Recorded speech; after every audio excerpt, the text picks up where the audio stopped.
آہنگی کا مقصد نفرتوں کو مٹانا ہے، محبتوں کو فروغ دینا ہے۔ دوسری بات یہ ہے کہ اختلافات، ڈائیورسٹی ایک حقیقت ہے۔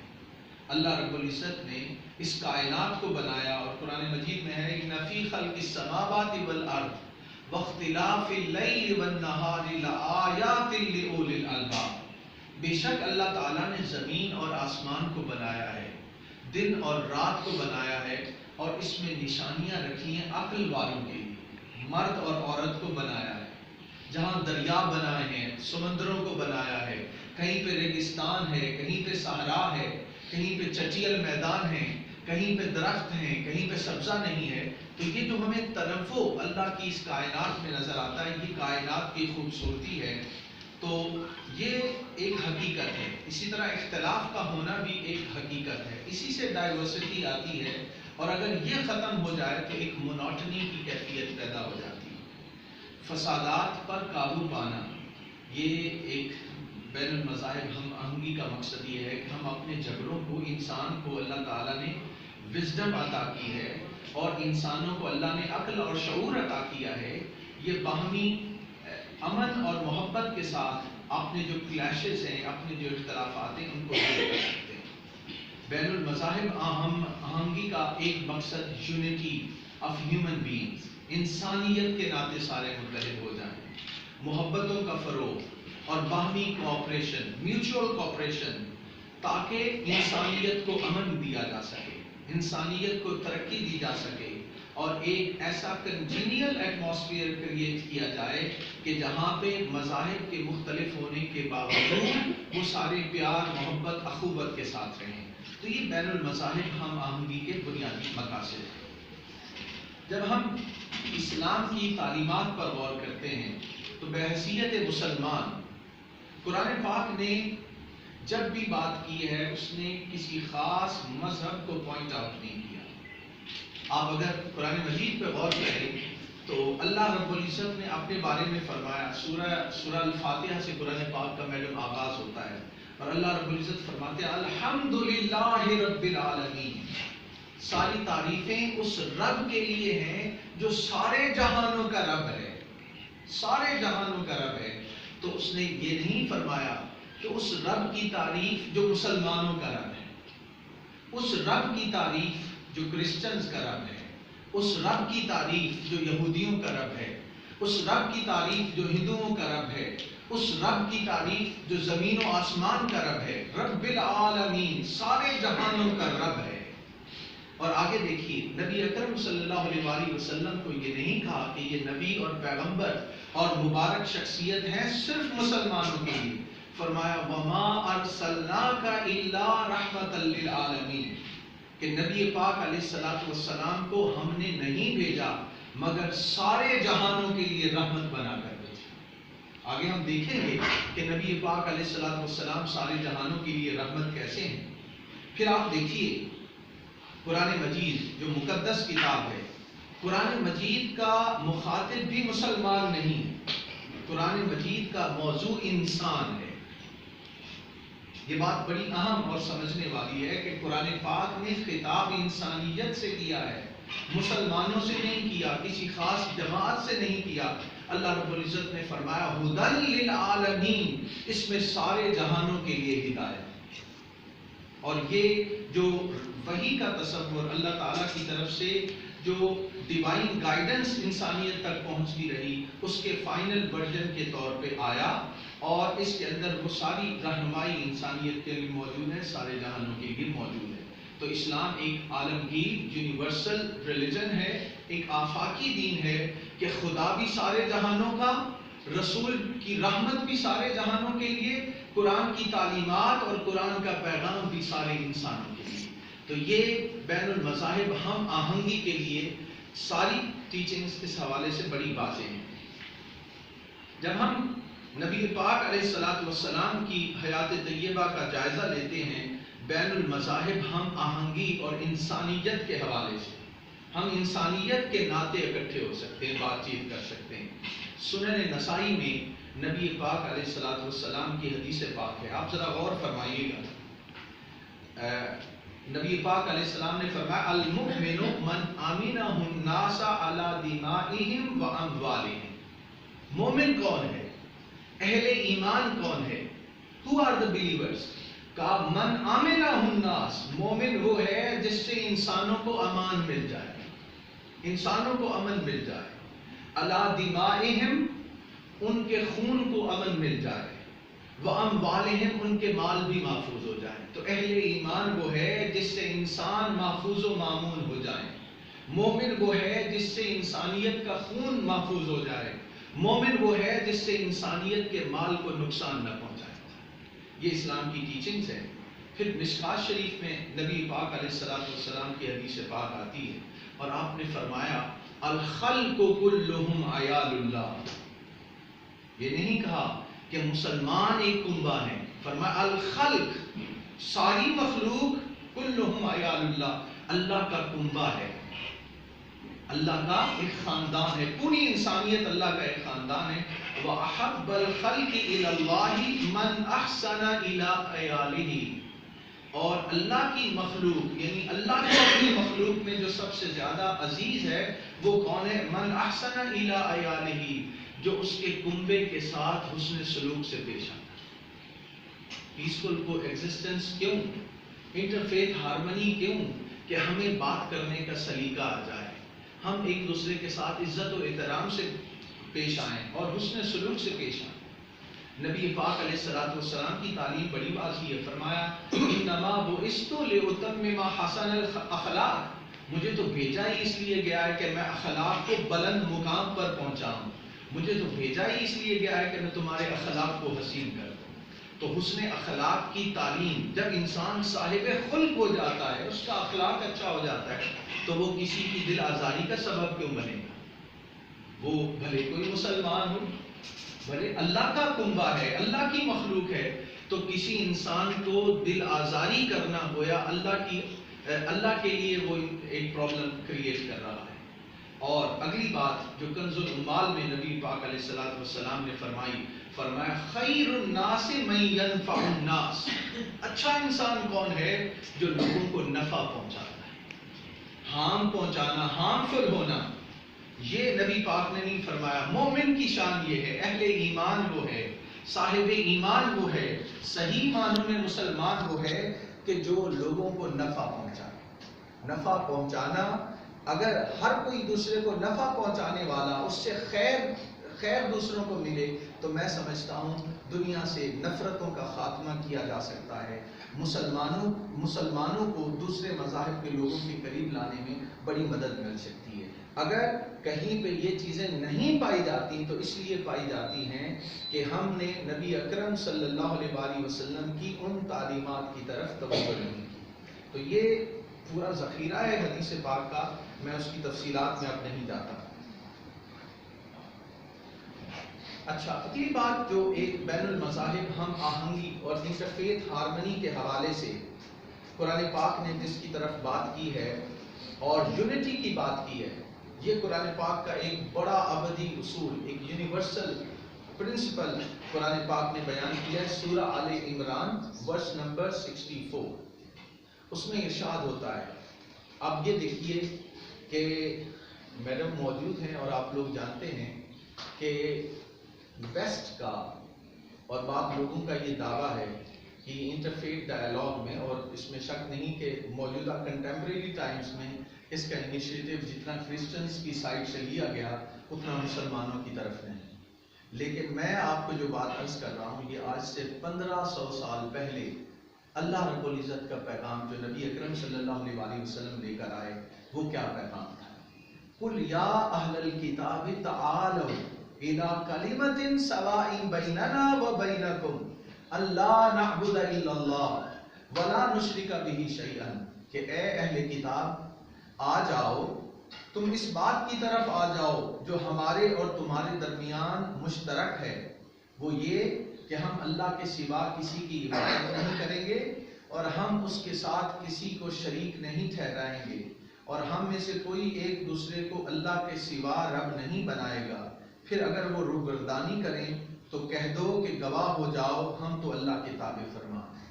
تو کامنالٹیز کی بات کرنا، یعنی آغاز آپ کسی کے ساتھ قریب آنے کی بات کر رہے تھے تو اصول بیان کر دیا کہ قریب آنے کا، بین المذاہب ہم آہنگی کا اور امن کے ساتھ بقائے باہمی کیسے ممکن ہے کہ آپ کامنالٹیز سے بات کا آغاز کریں، مشترکات کی بات کریں کہ آپ میں اور ہمارے درمیان یہ بات کامن ہے۔ تو یہ وہ طریقہ ہے جو اصول قرآن پاک نے پرامن بقائے باہمی کا دیا کہ آپ کامنالٹیز سے آغاز کیجئے، اور کامنالٹیز بے شمار ہیں۔ اللہ کی وحدانیت یہ کامنالٹی ہے، اللہ کو ایک ماننا یہ ایک وحدانیت ہے، اس کی طرف آیا جا سکتا ہے۔ کہ پھر دیکھیے کہ خود اسلام میں حضرت عیسیٰ علیہ السلام کے حوالے سے، مسیح ابن مریم کے حوالے سے کتنی تعلیمات ہیں۔ کہا حضرت عیسیٰ علیہ السلام کو قرآن مجید نے بے شمار ان کی شانوں کو بیان کیا ہے، ان کے معجزات کو بیان کیا ہے۔ اس کی تفصیلات میں اس وقت ہم جائیں تو مطلب یہ ہے کہ وہ ابھی پیدا نہیں ہوتے، اور حضرت مریم کی پوری بشارتوں سے پورا قرآن پاک بھرا پڑا ہے۔ اور پھر آپ کی پیدائش ہوتی ہے اور آپ حضرت مریم پہ جو الزام لگتے ہیں قرآن پاک ان کا جواب دیتا ہے۔ پھر جب پنگوڑے میں وہ بچہ پیدا ہو جاتا ہے اور اپنی ماں کی پاکیزگی کی خبر دیتا ہے، اس کو قرآن پاک نے بڑے ادب اور احترام کے ساتھ بیان کیا ہے۔ پھر حضرت عیسیٰ علیہ السلام کی شان کو اور ان پر سلام پیش کیا ہے، اس کی پوری تاریخ قرآن مجید میں اور اسلامی تعلیمات میں واضح ہیں۔ اور میں عرض کر دوں کہ کوئی مسلمان ہی نہیں ہو سکتا جب تک وہ انبیاء کرام علیہم السلام بالعموم اور حضرت عیسیٰ علیہ السلام کو اللہ کا برگزیدہ پیغمبر اور اللہ کا ایک بہت ہی سیکریٹ پرسنالٹی کے طور پہ نہ مان لیا جائے۔ کوئی بندہ مسلمان ہی نہیں ہو سکتا۔ اگر ذرا برابر بھی وہ گستاخی کرے گا تو وہ دائرہ اسلام میں نہیں رہے گا۔ یہ ہمارے ایمان کا حصہ ہے مسلمانوں کا کہ وہ عزت و احترام جو انبیاء کرام کو عطا کی۔ اچھا، ایک اور جو بڑا اہم مسئلہ ہماری سوسائٹی کا بھی ہے کہ شدت پسندی اور انتہا پسندی، یہ ہمارے معاشرے میں عام ہے۔ پیغام پاکستان جس کا میں نے ذکر کیا، اس کے اندر بھی یہ بات پہ بہت زور دیا گیا ہے۔ اور دیکھیں، پروگریسو سوسائٹی وہ ہوتی ہے کہ جو اپنے مسائل کو آئیڈینٹیفائی کرتی ہے۔ پیغام پاکستان کے اندر بھی یہی کوشش کی گئی ہے کہ ہماری سوسائٹی کے ہمارے پرابلمز ہیں کیا، اور پرابلمز آر آئیڈینٹیفائڈ، پرابلمز کو آئیڈینٹیفائی کیا گیا ہے۔ پھر یہ ہے کہ مسائل کو چیلنج کے طور پہ لیا گیا کہ دیز آر آور چیلنجز، اور پھر کوشش کی جا رہی ہے کہ ان چیلنجز کو اپرچونٹیز میں بدلا جائے، اور اس طریقے سے وہ جو مسائل ہماری سوسائٹی میں ہیں ان کو کم کیا جائے۔ اب ایک بڑا اہم مسئلہ جو شدت پسندی، انتہا پسندی اور نفرتوں کا باعث بنتا ہے، وہ اچھے اخلاق کا نہ ہونا، دوسرے کو برا بھلا کہنا، اس کے بارے میں نازیبا الفاظ کا استعمال کرنا ہے۔ قرآن پاک نے اصول دیا ہے وَلَا تَسُبُّوا، دوسروں کو گالی مت دو، یہ قرآن کا اصول ہے۔ سورہ الانعام ورس نمبر 108 میں آپ کے سامنے قرآن پاک کی آیت ہے وَلَا تَسُبُّوا الَّذِينَ يَدْعُونَ مِن دُونِ اللَّهِ، میں اس کا ترجمہ آپ کی خدمت میں پیش کرتا ہوں کہ اے مسلمانوں، تم ان جھوٹے معبودوں کو گالی مت دو۔ مطلب یہ ہے کہ تمہیں لگتا ہے کہ وہ جھوٹے معبود ہیں، ایون دین آپ کو لگتا ہے کہ وہ صحیح معبود ان کے جھوٹے ہیں، ایون دین ان کو برا بھلا نہ کرو۔ یہ اس کانٹیکسٹ میں بات ہو رہی ہے جب پولی تھیسٹک سوسائٹی تھی، بتوں کی پوجا ہوتی تھی، مورتیاں لوگوں نے بنا رکھی تھی، اور لات عزا منات اس طرح کے بت بنا کے کعبۃ اللہ میں رکھے ہوئے تھے۔ تو فرمایا ان کو گالی مت دو جنہیں یہ مشرک لوگ اللہ کے سوا پوجتے ہیں، پھر وہ لوگ بھی جواباً جہالت کے باعث ظلم کرتے ہوئے اللہ کی شان میں دشنام ترازی کرنے لگیں گے۔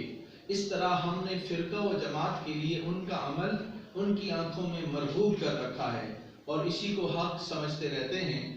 پھر سب کو اپنے رب ہی کی طرف لوٹنا ہے، اور وہ انہیں ان اعمال کے نتائج سے آگاہ فرما دے گا جو وہ انجام دیتے تھے۔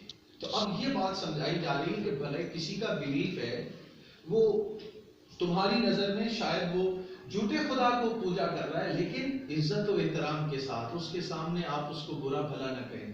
تو میں سمجھتا ہوں کہ جب ہم زبان کو سنبھال لیں گے، اور یہ تعلیم بھی ہے حضور علیہ السلام کی کہ جو اللہ پر اور آخرت پر ایمان رکھتا ہے فَلْيَقُلْ خَيْرًا أَوْ لِيَصْمُتْ، وہ اچھی بات کہے یا خاموش ہے۔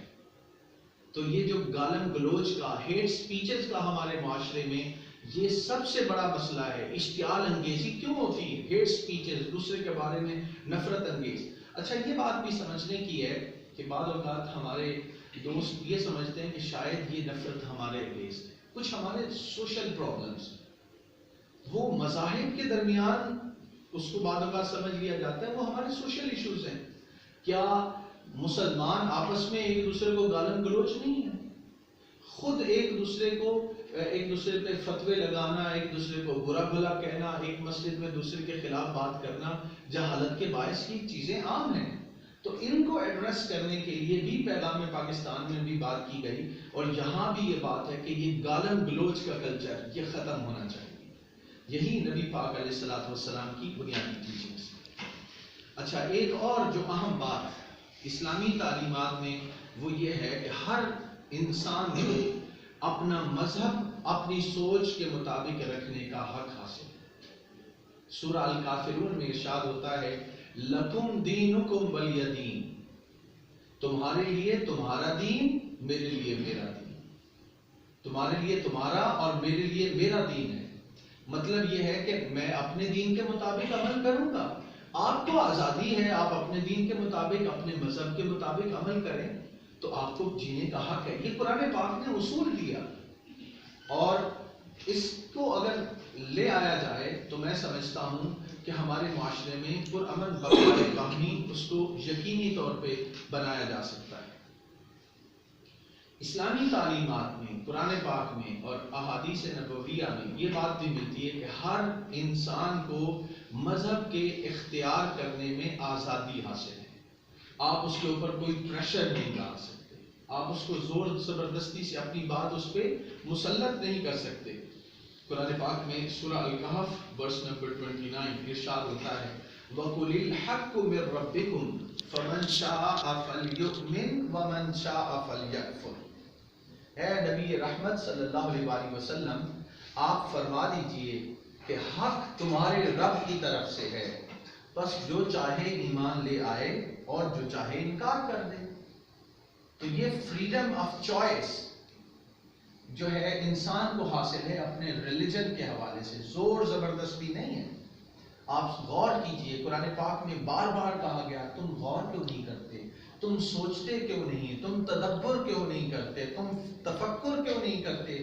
غور کرنے کے بعد، سوچ بچار کرنے کے بعد جس مذہب کو آپ درست سمجھتے ہیں اس کو آپٹ کر لو، اور پھر آپ کو آزادی حاصل ہے۔ دوسرے مقام پر سورہ یونس ورس نمبر 99 ارشاد ہوتا ہے وَلَوْ شَاءَ رَبُّكَ لَآمَنَ مَنْ فِي الْأَرْضِ كُلُّهُمْ جَمِيعًا۔ بڑی اہم بات کی کہ اگر تمہارا رب یہ چاہتا کہ سارے ہی اہل ایمان ہو جاتے، سب کا مذہب ایک ہو جاتا، تو اللہ کے لیے کوئی مشکل تھا؟ وَلَوْ شَاءَ رَبُّكَ لَآمَنَ مَنْ فِي الْأَرْضِ كُلُّهُمْ جَمِيعًا، زمین پر سب کا ایک ہی مذہب ہوتا۔ اللہ نے قادر مطلق ہونے کے باوجود ایسا نہیں کیا، بلکہ فَأَفَأَنْتَ تُكْرِهُ النَّاسَ حَتَّى يَكُونُوا مُؤْمِنِينَ، تو کیا آپ لوگوں پر جبر کریں گے یہاں تک کہ وہ مومن ہو جائے؟ یعنی مجبور کر کے کسی کا مذہب بدلنا یہ اسلام کا شیوا نہیں، یہ تاریخ اسلام میں اور نبی پاک علیہ الصلوۃ والسلام نے اس کی اجازت نہیں دی۔ یہ وہ بنیادی اصول اگر ہم اپنا لیں اور ہر انسان کو مذہب کے اختیار میں اور اپنی رائے کے مطابق اپنی جو ہے فکری طور پہ اس کو آزادی حاصل ہو، تو میں سمجھتا ہوں ہمارا پاکستان امن کا گہوارہ بن سکتا ہے۔ میں اپنی گفتگو کو ذرا مختصر کروں گا تاکہ میڈم نے بھی گفتگو کرنی ہے۔ ایک اور بڑی اہم بات اسی حوالے سے یہی ہو گئی کہ دین کے معاملے میں کوئی جبر نہیں، رواداری اور برداشت اس کا حکم اسلام دیتا ہے۔ میں آیات قرآن پاک کی اس حوالے سے چھوڑ رہا ہوں جو میں نے بیان کی۔ اچھا ایک اور بات، پاکستان ایک نظریے کی بنیاد پر بنا، یہ مسلم اکثریت کا ایک ملک ہے، اور یہاں پر غیر مسلم لوگ موجود ہیں۔ یہ ہمارے یعنی قائد اعظم محمد علی جناح کے سامنے بھی یہ بات تھی، اور اسلام کی تعلیمات بھی اس حوالے سے بڑی واضح ہیں۔ صحیح بخاری جو قرآن پاک کے بعد دا موسٹ اتھینٹک سورس ہے، اس کے اندر کہا گیا ہے کہ ایک اسلامی ریاست ہے، اس کے اندر اس کے آئین کو، اس کے قانون کو، وہاں کے ضابطوں کو اگر کوئی نان مسلم مانتا ہے، اس کے ڈسپلن کو مانتا ہے، تو پھر اس کو امن حاصل ہوگا۔ اور فرمایا کہ پھر بھی اگر کوئی نان مسلم کے ساتھ قتل کرتا ہے، اس کا زیادتی کرتا ہے، اس کی زندگی کو اجیرن بناتا ہے، تو حضور فرما رہے ہیں من قتل معاہدا لم ترح رائحۃ الجنہ، اگر کسی نے ایسا کر دیا، یعنی نان مسلم اسلامی ریاست میں رہ رہا ہے اور اس کو بلا کسی وجہ کے، بغیر کسی وجہ کے اس بندے نے قانون کو اپنے ہاتھوں میں لے لیا، تو فرمایا وہ جنت کی خوشبو بھی نہیں سونگھ سکے گا۔ جنت میں جانا تو دور کی بات، یہ بات لوگ کہتے ہیں نا کہ ہم جنت کے سرٹیفکیٹ، اس کو مار دیا، اس کو اڑا دیا تو جنت میں پہنچ جائے، نہیں، بلکہ حکم ہوا کہ وہ جنت کی خوشبو بھی نہیں سونگھ سکے گا جو کسی نان مسلم کو بغیر کسی وجہ کے نقصان پہنچاتا ہے یا اس کی زندگی کے خاتمے کا سبب بنتا ہے۔ اور ایسا بھی ہوا کہ کسی صحابی نے کسی نان مسلم کا قتل کر دیا بغیر کسی قصور کی وجہ سے۔ جب وہ معاملہ نبی پاک علیہ الصلوۃ والسلام کی عدالت میں لایا گیا تو آپ نے اس صحابی کے قتل کرنے کا حکم دیا، فرمایا کہ اس کو قتل کرو، کہ اس نے مسلمانوں کے ڈسپلن کو اور ہماری تاریخ کو اور اللہ کے احکامات کی خلاف ورزی کی۔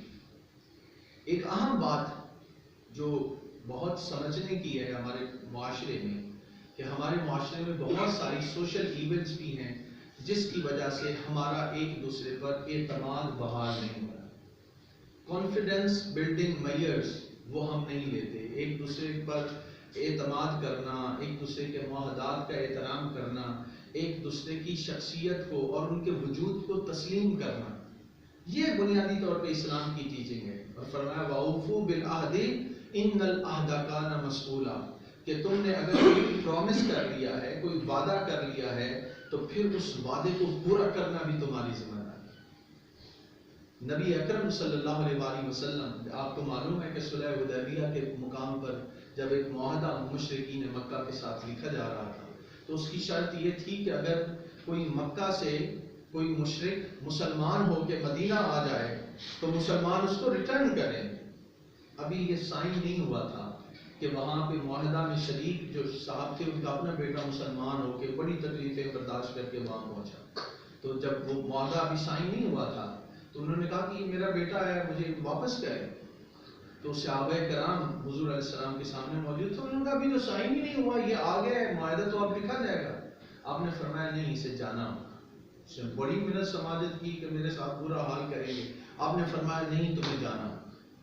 تو آپ نے وعدے کی پاسداری، جو کہ ابھی ڈائلاگ ہو رہا ہے، بات چیت ہو رہی ہے، فائنلائز نہیں ہوا، لیکن اس کی پاسداری پریکٹیکلی کر کے دکھائی۔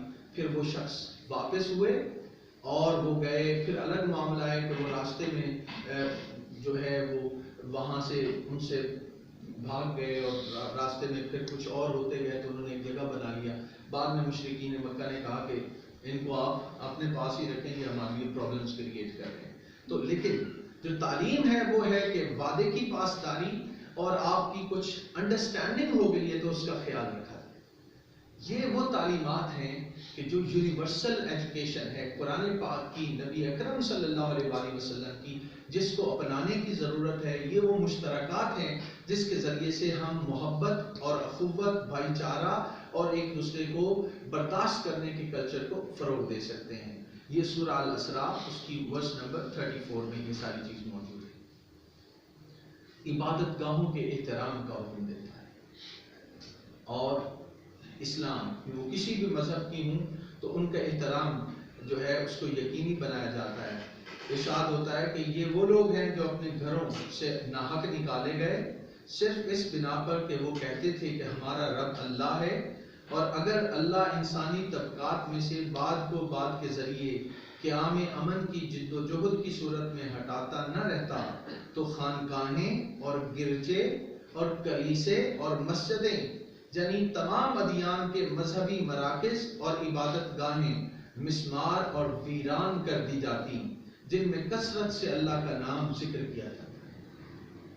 اب یہ دیکھیے، یہ قرآن پاک کے الفاظ ہیں فرمایا لہدمت صوامع، یہ الفاظ ہیں کہ خانقاہیں، گرجے اور کلیسے ان کو مسمار کر دیا جاتا۔ قرآن نے، اسلام نے اسٹیبلش کیا کہ یہاں پہ اللہ کا نام لیا جاتا ہے، یہاں پہ عبادت کی جاتی ہے، تو ان کو حق ہے کہ وہ برقرار بھی رہیں، وہاں وہ پیسفل طریقے سے عبادت بھی کر سکیں۔ تو اب وہ اٹیک، ٹیررسٹ اٹیک، وہ مسجد پہ ہو، وہ مندر پہ ہو، وہ کسی چرچ پہ ہو، وہ کسی مشنری اسکول پہ ہو، کسی یونیورسٹی پہ ہو، کسی بازار میں ہو، وہ سب ٹیررسٹ ہمارے دشمن ہیں۔ اس کا کسی مذہب کے ساتھ تعلق نہیں، اس کا مسلمانوں کے ساتھ تعلق نہیں، یہ ایک مائنڈ سیٹ ہے جس کے خلاف ہم سب کو یکجا ہو کے اس جنگ کو ہمیں جیتنا ہے۔ تو یہ بات اس حوالے سے بڑی واضح ہے۔ پھر آپ دیکھیے کہ ہمارے معاشرے میں، پاکستانی کانٹیکسٹ میں جب ہم بات کرتے ہیں تو بہت سی انٹالرنس اور کیوس کی وجہ جو ہے وہ سوشو اکنامک انجسٹس ہے۔ ہمارے معاشرے میں سوشو اکنامک انجسٹس ہے، جب تک وہ ختم نہیں ہوگا ہم ایک ٹالرنٹ سوسائٹی اور ٹالرنٹ پاکستان بنانے میں کامیاب نہیں ہو سکتے۔ اسلام کی تعلیمات بڑی واضح ہیں، اور یہ میں یہاں پہ ایک بات کوٹ کرنا چاہوں گا۔ پروفیسر کانٹ ول اسمتھ، وہ ایف سی کالج میں پروفیسر تھے، اور ان کی کتاب ہے آئیڈیالوجی آف پاکستان۔ اس کتاب میں جب پاکستان بنا تو انہوں نے کہا کہ if the creation of Pakistan and the success of Pakistan is the examination of the viability of Islam. If Pakistan is successful, then it will be determined that Islam can be a code of life for the modern man. تو آج ہم سب کا یہ پاکستان ہے، اس کی کامیابی ہم سب کی کامیابی ہے۔ اس پاکستان کو، یعنی اگر پاکستان کا امیج بہتر ہوتا ہے تو جتنے پاکستانی ہیں irrespective of their creed, color, religion، ان ساری چیزوں کو ایک سائڈ پہ رکھتے ہوئے ہمارا سر فخر سے بلند ہوتا ہے۔ پچھلے دنوں ہماری افواج نے، افواج پاکستان نے، انڈیا کے طیارے جب پاکستان میں گھسے اور ہماری سرحدوں کو ایک غیر یقینی صورتحال سے دوچار کیا، تو ہماری افواج نے جواب دیا۔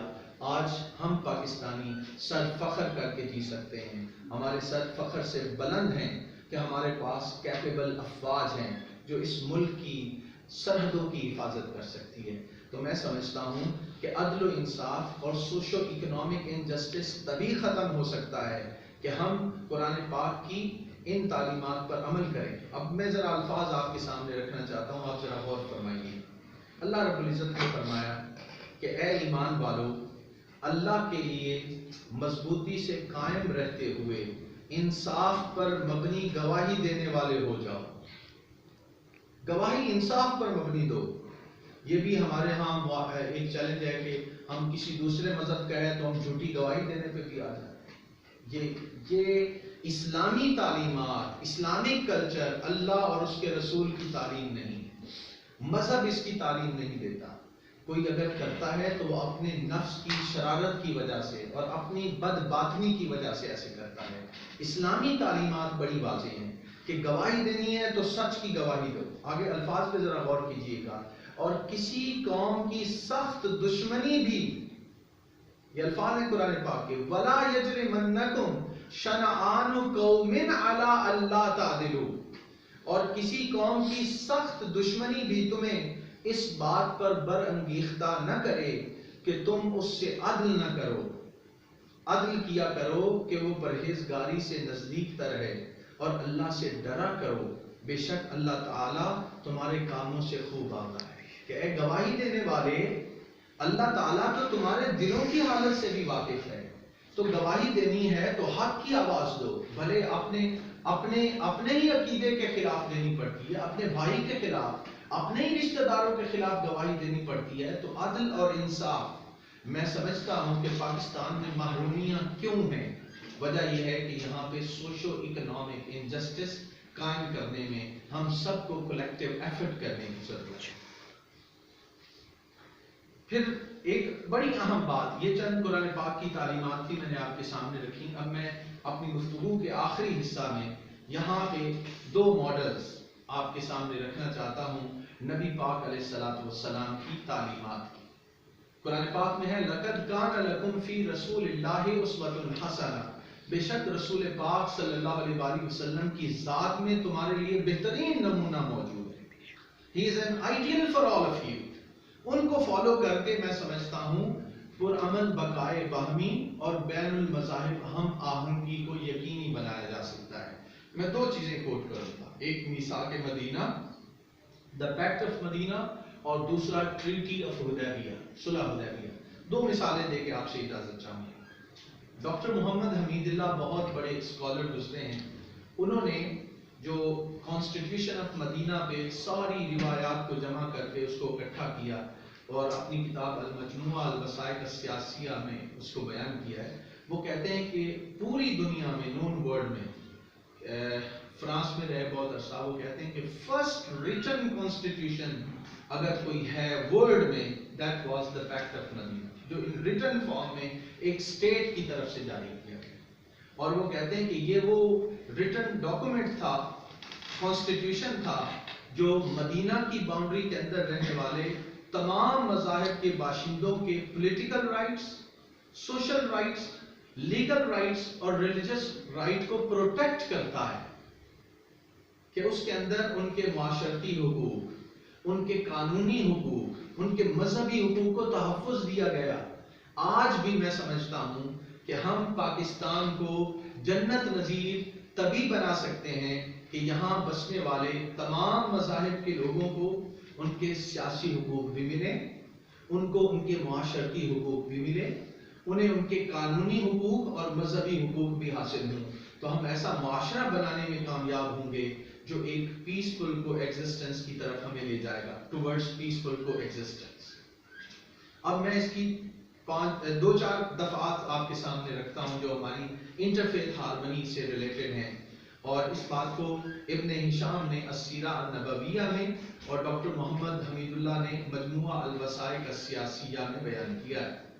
اب اس میں کیونکہ یہ جو پیکٹ آف مدینہ ہے یہ مدینہ کے جیوز کے ساتھ تھا، تو اس میں الفاظ ہیں کہ لِلْيَهُودِ دِينَهُمْ وَلِلْمُسْلِمِينَ دِينَهُمْ، کہ یہودیوں کے لیے ان کا دین، مسلمانوں کے لیے ان کا دین، یعنی مذہب پر عمل کرنے میں دونوں کو آزادی حاصل ہے. بھلے آپ یہودی ہیں، بھلے آپ عیسائی ہیں، بھلے آپ بت پرست ہیں، جو بھی ہیں، آپ کا دین آپ کے لیے، ہمارا دین ہمارے لیے. یہ وہ بنیاد رکھ رہے ہیں تاجدار کائنات صلی اللہ علیہ وآلہ وسلم پہلی اسلامی فلاحی ریاست کی، کہ جہاں پہ ہر کو مذہب پر عمل کرنے کے حوالے سے آزادی حاصل تھی. اور پھر دوسری جو اس کی دفعہ جو میں یہاں عرض کرنا چاہوں گا وہ یہ ہے کہ ان بینہم النصح والنصیحہ والبر دون الاسم، کہ ہمارے آپس میں تعلقات، بھلے ہمارے مذاہب مختلف ہیں، ہماری افکار مختلف ہیں، لیکن باہمی تعلقات خیر خواہی پر مبنی ہوں گے، خیر سگالی پر مبنی ہوں گے، نیکی اور بھلائی کے ہوں گے، جرم اور گناہ کے نہیں ہوں گے. تو خیر سگالی، بھلائی اور جرم اور گناہ سے بچنے کے لیے ہم سب اکٹھے ہو سکتے ہیں. خیر کے لیے ہم اکٹھے ہوں، نیکی کے لیے ہم اکٹھے ہوں، شر اور فساد کے لیے ہم اکٹھے نہیں ہوں گے. تو میں سمجھتا ہوں یہ وہ کامن گراؤنڈ ہے جس کے اوپر بین المذاہب ہم آہنگی کی پاکستان میں بنیاد رکھی جا سکتی. آج بھی گائیڈنس وہاں سے ہمیں میثاق مدینہ سے ملتی ہے. پھر فرمایا ان النصور للمظلوم، کہ مظلوم کی مدد کی جائے. آج ہمارے سامنے بہت سے چیلنجز ہیں کہ ظلم تو ہے، اور دوسری جگہ پہ حضور نے فرمایا کہ انصر اخاک ظالما و مظلوما، اپنے بھائی کی مدد کرو خواہ وہ ظالم ہو یا مظلوم ہو. صحابہ کرام علیہ رضوان نے عرض کیا یا رسول اللہ صلی اللہ علیہ وسلم یہ بات تو سمجھ میں آتی ہے کہ مظلوم کی مدد کریں، ظالم کی مدد کیا ہے؟ فرمایا ظالم کو ظلم سے روکنا یہ اس کی مدد ہے. آج ہمارے معاشرے میں ظلم کی کئی صورتیں ہیں، اب وقت نہیں کہ اس پہ ہم تفصیل سے روشنی ڈالیں، لیکن آئیے ہم سب مل کر، مسلمان، کرسچنز، باقی مذاہب کے لوگ، ہم اکٹھے ہوں کہ کوئی بھی مظلوم ہے اس کا ہم مذہب نہ دیکھیں، اس کا رنگ نہ دیکھیں، اس کی نسل نہ دیکھیں، اس کا بیک گراؤنڈ نہ دیکھیں، وہ مظلوم ہے اس کے ساتھ کھڑے ہو جائیں. یہ ہمیں بین المذاہب ہم آہنگی کی طرف لے جائے. اور آگے فرمایا ان یثرب حرام حوفھا لأہل ھذہ الصحیفہ کہ مدینہ کی جو وادی ہے یہ میثاق کے فریقوں کے لیے واجب احترام ہوگی، کہ یہ جو وادی ہے، مدینہ کی بات ہو رہی تھی نا، کہ یہ سب کے لیے احترام کی جگہ ہے، یہ پاکستان ہم سب نے اون کرنا ہے، یہ ہمارا پاکستان، اس میں اگر ڈسٹرکشن ہوتی ہے ہمارا نقصان ہے، یہ اگر پھولتا ہے، بڑھتا ہے، خوشحالی کی طرف جاتا ہے، ترقی کرتا ہے تو ہماری عزت و احترام بڑھتا ہے۔ تو اس پاکستان کی ترقی، خوشحالی، اس کی بقا، اس کے اچھے امیج کے لیے ہم سب مل کے کوشش کریں گے تو پاکستان اقوام عالم میں ایک باعزت مقام حاصل کر سکتا ہے۔ آئیے اس کے لیے ہم اکٹھے ہوں۔ اور اگلی بات اور آخری بات جو میثاق مدینہ کی ہے، فرمایا ان الجار کالتنفس غیر مضار والاسم، کہ یہ معاہدہ ایڈیوز آپ کے ساتھ ہو رہا ہے، لیکن جو آپ کے پڑوسی ہوں گے، اب یہ بات بڑی اہم ہے کہ معاہدہ ہم آپ سے کر رہے ہیں، لیکن جو آپ کے پڑوسی ہوں گے اور جن کو آپ شیلٹر دیں گے، پناہ دیں گے، ان کو بھی یہ سارے حقوق حاصل ہیں جو آپ کو حاصل ہیں۔ کسی کو آپ نے پروٹیکشن دیا، کوئی آپ کے ہمسائے میں، پڑوس میں رہتا ہے، اس کو بھی یہ سارے رائٹس حاصل ہیں جو آپ کو حاصل ہیں۔ یہ وہ پیغام ہے آج کے اس کنٹمپریری کانٹیکسٹ میں جو ہمیں ایک پرامن معاشرے کے قیام کی طرف لے جا سکتا ہے۔ اب آخری بات صلح حدیبیہ کی کر کے آپ سے اجازت چاہوں گا۔ صلح حدیبیہ آپ کو معلوم ہے کہ یہ ایک صلح ہوئی تھی مشرکین مکہ اور مسلمانوں کے درمیان۔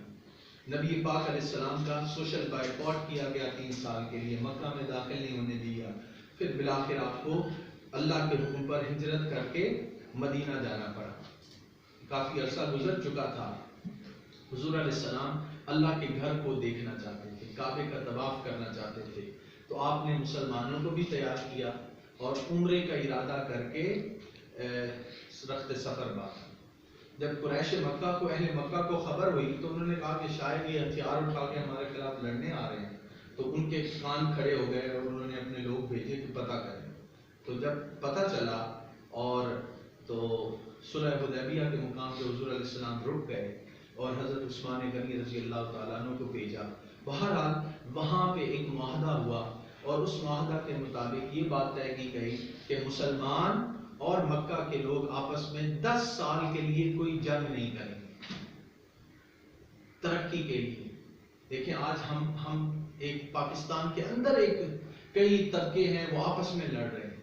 جب ہم اپنے گھر میں متفق نہیں ہوں گے، ایک گھر، چھوٹا سا گھر، ایک خاندان گھر، اگر اس میں میاں بیوی آپس میں لڑیں، بہن بھائی آپس میں لڑیں تو وہ گھر ترقی نہیں کرتا۔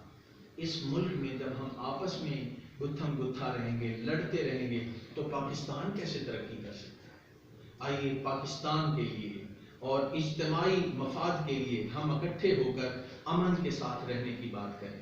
اور فرمایا کہ جو قبیلہ جس فریق کا چاہے حلیف بن سکتا ہے، اور یعنی ایک جیوز صلح حدیبیہ جب قریش مکہ کے ساتھ ہوئی، کہا کہ بہت سارے چھوٹے چھوٹے ٹرائبس عرب میں وہاں پہ مکہ کے ارد گرد، مدینہ کے ارد گرد تھے، کہا کہ یہ ہمارا معاہدہ ہے، اگر کوئی آپ کے ساتھ کوئی کانٹریکٹ سائن کر لیتا ہے، معاہدہ کر لیتا ہے، تو ہم ان کو بھی یہ پروٹیکشن دیں گے، ان کے ساتھ بھی ہم نہیں لڑیں گے، کیونکہ وہ آپ کے اتحادی ہوں گے، اور مسلمانوں کے اتحادی ہوں گے تو ان کے خلاف وہ نہیں لڑیں گے۔